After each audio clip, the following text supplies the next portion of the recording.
Hari Hari. So now we are on chapter 5 in our trek through the Bhagavad Gita in honor of Gita Jayanti. In chapter 3, Krishna talked about work for Krishna, work for the Supreme. The results of that work is yagya shishta. Remember the term? Yagya shishta, the remnants, the prasad from that work. When we offer our work to the Supreme, that work is yagya. The results of that work, that paycheck, that salary, that's yagya shishta, that is prasad, we become purified. That was chapter 3. Work. This is how Arjuna is hearing it. Then Krishna goes into chapter 4.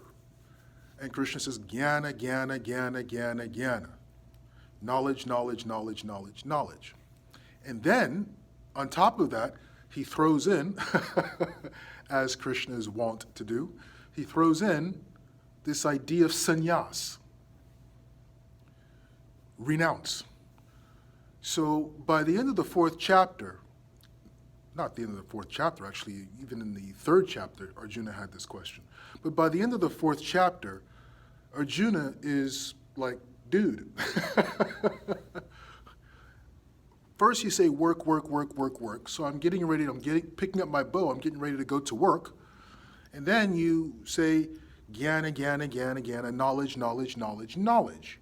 And it sounds like you're asking me to go back to Harvard and get my postgraduate. And then you throw in sannyas. Sounds like you want me to go to the forest and live in a cave. What is going on here? What are you getting at? That's the 5th chapter.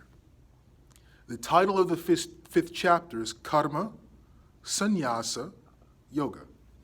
Right? Work, renounced. Activity, yoga, process. That's the name of the 5th chapter. The 5th chapter, between texts 6 and 10, 13, that's where, for me, that's the beating heart of the 5th chapter. And there's a lot going on there, and it actually, at least for me, it awakens the first steerings of what it means to be a devotee of Krishna, for me. Krishna explains, right? So first of all, chapter 3 plus chapter 4 equals chapter 5. Krishna is taking chapter 3, chapter 4, and mashing the concepts together, and we come out with chapter 5. Krishna is saying, my dear Arjuna, it's about your consciousness. I'm not asking you to renounce work. I'm saying renounce attachment to the work you're doing. That's what I'm asking you to renounce. Continue to do the work. In fact, Krishna says, in the 5th chapter, again, this is that section between texts number 6 and 13, 14. Look in there, you'll see these. This is like what I call the beating heart of the 5th chapter. You'll see these verses where Krishna says, it's not what you do, it's your consciousness. You can be eating, sleeping, doing all kinds of physical work, but your consciousness must be detached from not only the results, but the work itself. This is nishkama karma yoga. I should not have thrown that term out there.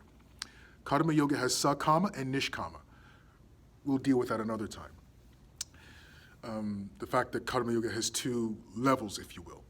That's not important. I mean, it is, but not for these short overviews that we're doing. Krishna says, it's not about what you do. It's not about the work.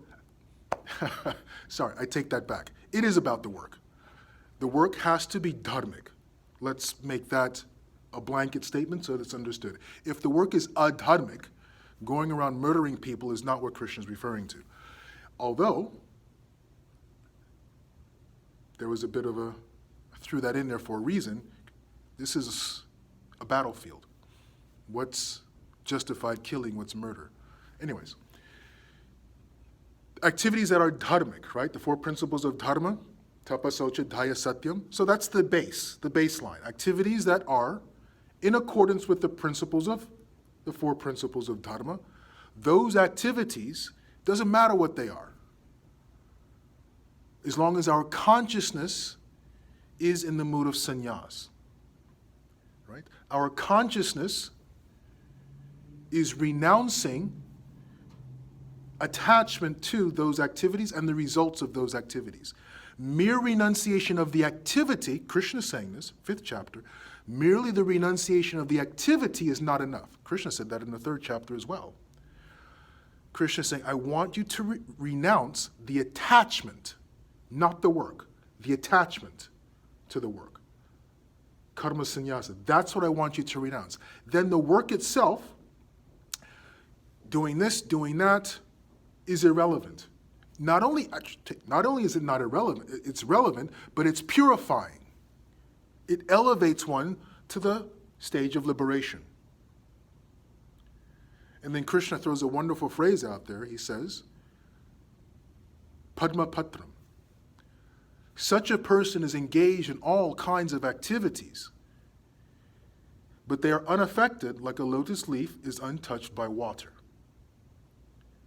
But in order for this to happen, Krishna says, one has to be connected to the Supreme. And Krishna throws out this term, yoga yukta.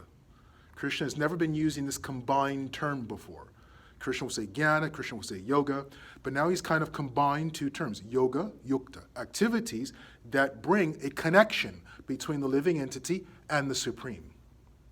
So when I say that this chapter, for me, it ignites the first queries about my connection with the Supreme. What is my connection with Krishna? Krishna is saying, sannyas, renunciation alone, renunciation of activities, is not enough. There has to be a connection, this yoga yukta. There has to be a spiritual connection with the Supreme. So then we have to ask ourselves, do I have a spiritual connection with the Supreme?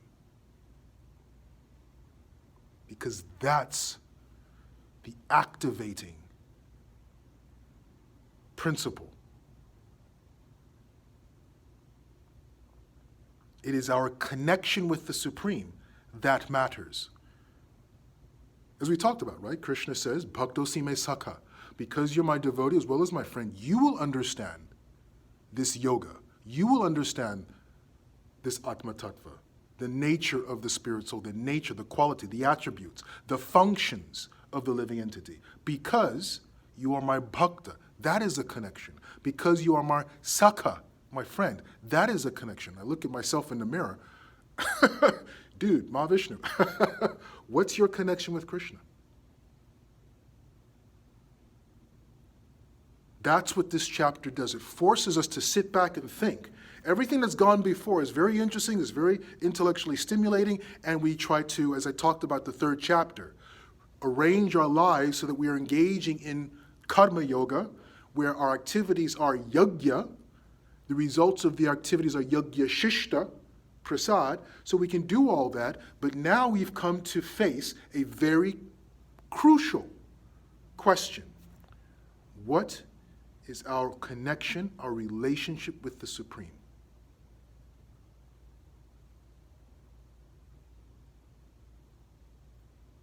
Hari Hari.